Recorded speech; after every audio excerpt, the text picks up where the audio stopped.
Very good evening everyone. स्वागत करते हैं एक बार फिर से हम आपके अपने यूट्यूब चैनल कवि क्लासेस में। तो बहुत बहुत स्वागत करते हैं, अभिनंदन करते हैं आपके अपने यूट्यूब चैनल में। और आज अपने सेशन में हम लोग बात करने वाले हैं बीएचयू बीएड के बारे में। स्पेशली हम लोग यहाँ पे डिस्कशन जो कर रहे हैं वह बीएचयू बीएड लैंग्वेज ग्रुप के बारे में।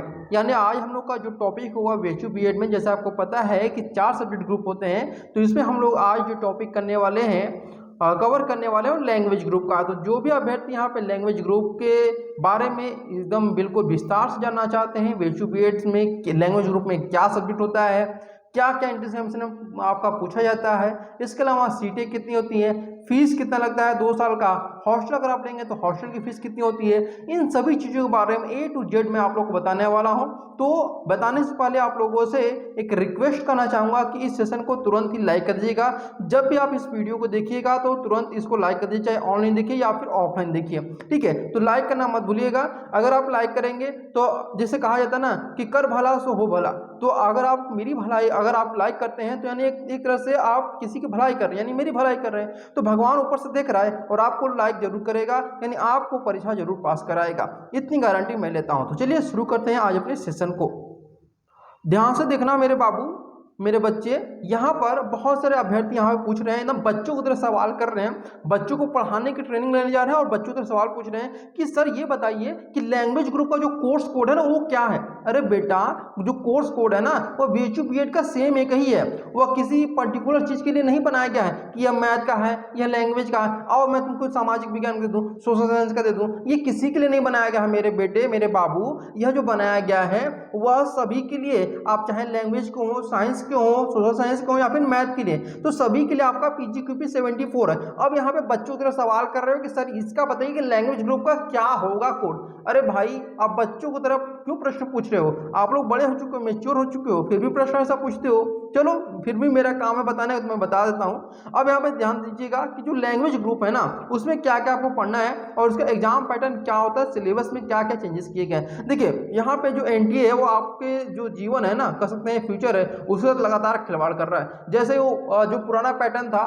तो उसको पहले उसने चेंज किया, ठीक है। चेंज करने के बाद जब फॉर्म आपका आ चुका तो 15 दिन के बाद बोल रहा है कि आपका फिर से सिलेबस चेंज कर दिया गया, ठीक है। अब 15 दिन आप लोगों ने जो तैयारी किया था वो तो खत्म हो गया, अब फिर से यहाँ पे सिलेबस चेंज किया है। तो वही सिलेबस जो चेंज किया है ना उसी को मैं बता रहा हूँ आज की डेट में। और आज आपका जो है 18 जून है, ठीक है। आपका क्या है 18 जून, यानी आज आपके CUET PG का जो फॉर्म है उसका लास्ट डेट है और इसी दिन मैं आप लोग को यह वीडियो बना करके दे रहा हूं। तो लाइक करना भी आप लोग का एक बनता है। तो चलिए यहाँ पे बताते हैं कि क्या क्या आप लोग का सिलेबस में पूछा जाएगा, ठीक है। ध्यान दीजिएगा यहाँ पे आप लोग। तो देखिए आपका जो प्रश्न पत्र होगा, एक प्रश्न पत्र आपका पूछा जाएगा, ठीक है, जिसमें आपको 120 मिनट मिलेंगे आपको ये प्रश्न पत्र जो आपका है वह सॉल्व करने के लिए, ठीक है। और 120 मिनट में आपको कितने प्रश्न हल करने होंगे? तो 100 प्रश्न आप लोग को हल करने होंगे। और 100 प्रश्न आपका एक प्रश्न जो होता है वह 4 नंबर का होता है, यानी कि कुल टोटल जो आपका होगा वह 400 नंबर का होगा। और आप अगर एक क्वेश्चन गलत करते हैं तो 1 नंबर आपका कट कर लिया जाएगा, क्योंकि आप लोगों ने 1 नंबर गलत किया और टीचर को परेशानी हुई आपका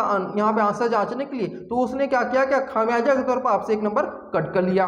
समझ गए आप लोग? अब यहाँ पे जो आपका कह सकते हैं कि जो सिलेबस है उसको 2 भागों में डिवाइड कर दिया है एनटीए ने।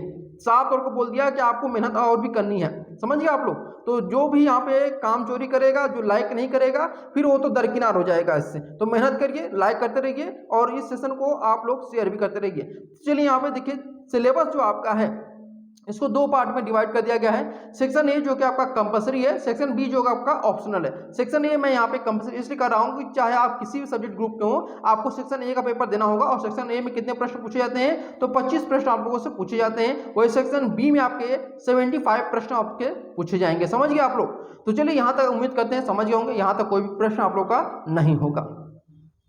सेक्शन ए जो आपका है इसमें क्या क्या आपको पढ़ना है इस पुनः मैं आपको बताता हूँ। पहले इसमें चेंजेस हो चुका था, ये आपको लैंग्वेज कॉम्प्रिहेंशन पढ़ना था, मैथ पढ़ना था, आपको रीजनिंग पढ़ना था, ठीक है, जीके पढ़ना था। ये सब चीजें फिर से हटा दिया यहाँ पे एनटीए ने। एनटीए आपके साथ यहाँ पे लगातार खिलवाड़ कर रहा है और ये आप लोग के साथ एकदम मोदी जी की तरह खिलवाड़ कर रहा है। समझ गए? तो ये सेक्शन ए जो आपका सिलेबस, इसमें क्या क्या पढ़ना आपको?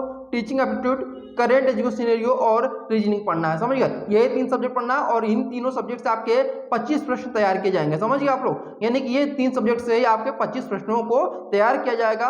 और ये 25 प्रश्न आपके जो रहेंगे वह कितने नंबर के रहेंगे? तो वह टोटल आपके कितने नंबर? 100 नंबर के आपके मार्क्स यहाँ पे गेन करेंगे। अगर ये पूरा सही करते हैं आप लोग तो 100 नंबर आप लोग का फिक्स हो जाएगा। चलिए आप सेक्शन बी को देख लेते हैं क्या क्या आपको पढ़ना है। तो सेक्शन बी में आपके जो होगा वो पहला हिंदी, इंग्लिश और संस्कृत, यानी 3 विषयों से आपके 75 प्रश्नों को तैयार किया जाएगा और एक प्रश्न जो होगा आपका 4 नंबर का रहेगा, समझ गए। तो इस प्रकार से आपके कुल टोटल जो नंबर होंगे वो 300 नंबर आपके हो जाएंगे, यानी कुल टोटल जो मार्क्स आपका हो जाएगा 100 नंबर उधर 300 नंबर इधर, यानी कि कुल 400 नंबर का आपका पेपर होगा, समझिए आप लोग। यानी कि आपका 75 जो प्रश्न होंगे वह किससे बनाए जाएंगे, कौन कौन से विषय से, हिंदी, इंग्लिश और संस्कृत। ये दिमाग में बैठा लीजिए। सेक्शन बी में 3 सब्जेक्ट हैं, सेक्शन ए में भी आपके 3 सब्जेक्ट हैं। लैंग्वेज ग्रुप के स्टूडेंट स्पेशली ध्यान दीजिए। अभी जैसा आपको पता है कि जो आपका सेक्शन ए है उसमें 3 सब्जेक्ट हैं, teaching aptitude, current education scenario और रीजनिंग। तो सबसे पहले हम टीचिंग एप्टीट्यूड में हमको क्या क्या पढ़ना है, टॉपिक वही बताने वाला है, एकदम बिल्कुल अच्छी तरीके से बता रहे हैं। पहले हम यहाँ पे आपको केवल इंग्लिश तक बताए थे, अब इसमें इंग्लिश और हिंदी दोनों बता रहे हैं। तो मेहनत कर रहे हैं तो इस बात में तो एक बार लाइक कर दीजिए, ठीक है। तो लाइक करना जरूरी आप लोग को, ये कंपलसरी है। जो लाइक नहीं करेगा फिर सोच लीजिएगा भगवान आपके साथ बहुत बुरा करेंगे, ठीक है। तो देखिए यहाँ पे ऑप्शन नंबर 1 क्या दिया हुआ है, यहाँ पे पहला आपको टॉपिक क्या पढ़ना है, एटीट्यूड टुवर्ड्स एजुकेशन, यानी कि शिक्षा के प्रति अभिवृत्ति, ये आपको पढ़ना है। दूसरा एटीट्यूड टुवर्ड्स लर्नर्स, यानी शिक्षार्थियों के प्रति अभिवृत्ति पढ़ना है। थर्ड जो आपका है टॉपिक वह है आपको एटीट्यूड टुवर्ड्स कोर्स, यानी पाठ्यक्रम के प्रति अभिवृत्ति, ये आपको पढ़ना है, ठीक है। यहाँ पर अगला जो टॉपिक आपको पढ़ना है वह एजुकेशनल एक्सपेरिमेंट एंड प्रॉब्लम, यानी कि शैक्षिक प्रयोग के बारे में पढ़ना है। नेक्स्ट जो टॉपिक आपका है वह लीडरशिप इंस्टिंक्ट इन टीचर, यानी कि शिक्षक में नेतृत्व प्रवृत्ति, ये आपका टॉपिक है, इसको कवर करना है। नेक्स्ट जो टॉपिक आपका है प्रोफेशनल कमिटमेंट, यानी कि व्यवसायिक प्रतिबद्धता का टॉपिक आपको कवर करना है। अब यहाँ पे देखते हैं जो आपका नेक्स्ट जो टॉपिक आता है वह आपका सोशल मैच्योरिटी, यानी कि सामाजिक परिपक्वता। इसके बाद नेक्स्ट जो आपका है वह टीचर्स क्वालिफिकेशन एंड क्वालिटी, यानी शिक्षक की योग्यता है।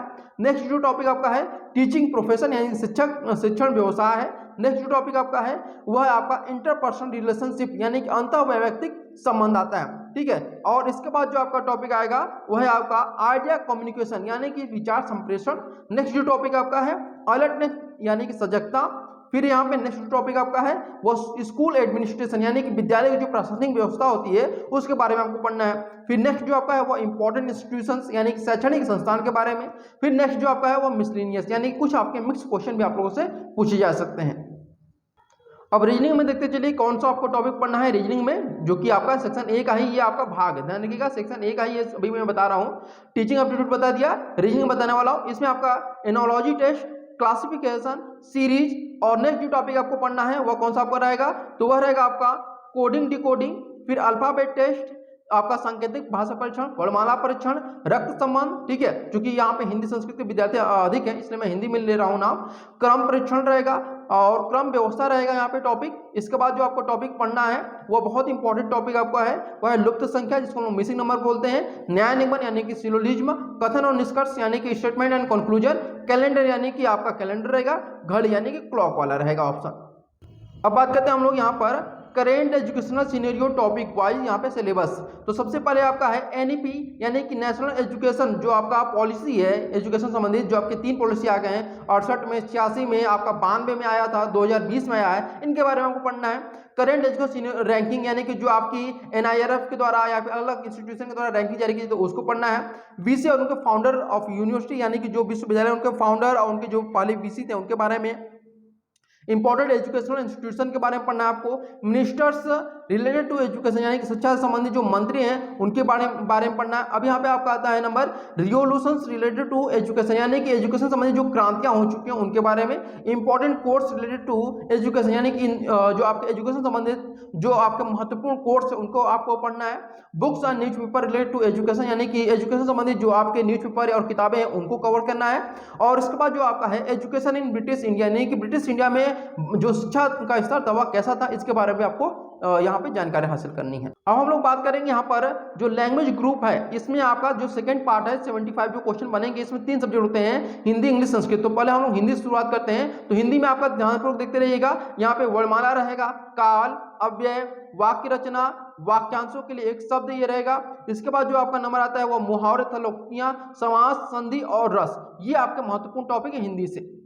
इसके अलावा हिंदी की जो टॉपिक महत्वपूर्ण वो आपका छंद, अलंकार, विलोम, पर्यायवाची, सद्भव और तत्सम, उपसर्ग और प्रत्यय, ये आपके महत्वपूर्ण है। इन्हीं को आपको कवर करना है हिंदी के इस पोर्शन में। अभी जैसा मैंने बताया सेक्शन बी में आपके 3 सब्जेक्ट होते हैं, हिंदी, संस्कृत और इंग्लिश। तो हिंदी को मैंने बता दिया, अब संस्कृत में बताऊंगा कि संस्कृत में आपको क्या क्या पढ़ना है। तो सबसे पहले वर्णमाला से संबंधित जो वर्णों के उच्चारण स्थान होते हैं उनको आपको पढ़ना है, संधि प्रकरण पढ़ना है, समास प्रकरण, प्रत्यय और उपसर्ग पढ़ना है, ठीक है। इसके अलावा और भी टॉपिक है, मैं उनको भी एक एक करके बता रहा हूँ, ठीक है, ध्यान से सुनिएगा। कारक और विभक्ति प्रकरण, अलंकार, अनुवाद, लेखक और धातु रूप, ये महत्वपूर्ण है, इन्हीं को आपको पढ़ना है। इसके अलावा आपको कुछ भी अलग से नहीं पढ़ना है, ठीक है। अब यहाँ पे एक और चीज यहाँ पे ध्यान रखिएगा कि संस्कृत में ही कुछ और टॉपिक हैं, शब्द रूप है, छंद, रस, वाच्य परिवर्तन, पर्यायवाची और विलोम शब्द, ये भी आपको संस्कृत वाले पोर्शन में ही कवर करना है।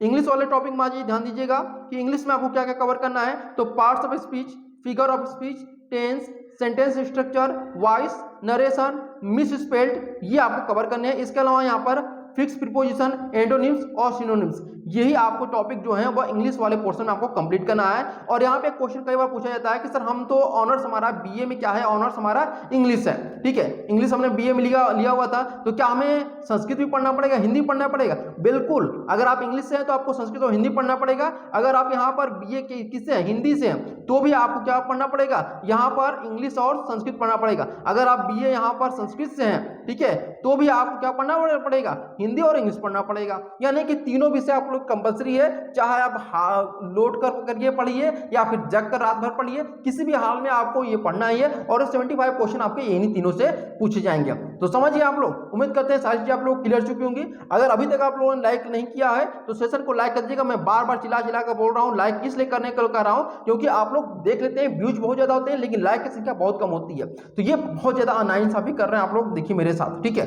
तो लाइक कर दीजिए, आप लोग इतनी सारी मेहनत करता हूँ लेकिन आप लोग हैं कि लाइक करने पर एकदम सोच लिए कि लाइक करना ही नहीं कभी क्लासेस को, किसी भी हाल में, चाहे वो कितना भी मेहनत कर ले, वो लाइक करना ही नहीं है, ठीक है। तो चलिए आज के सेशन में इतना ही मैं बोलता हूँ, अपने वाणी को यहीं पे विराम देता हूँ। तब तक के लिए धन्यवाद। सुखी रहिए आप लोग, खुश रहिए, पेपर में अच्छी तरह तैयारी करिए और परीक्षा पास करिए और अपना नाम रोशन करिए, माँ बाप का नाम रोशन करिए। चलिए, thank you so much for watching this video.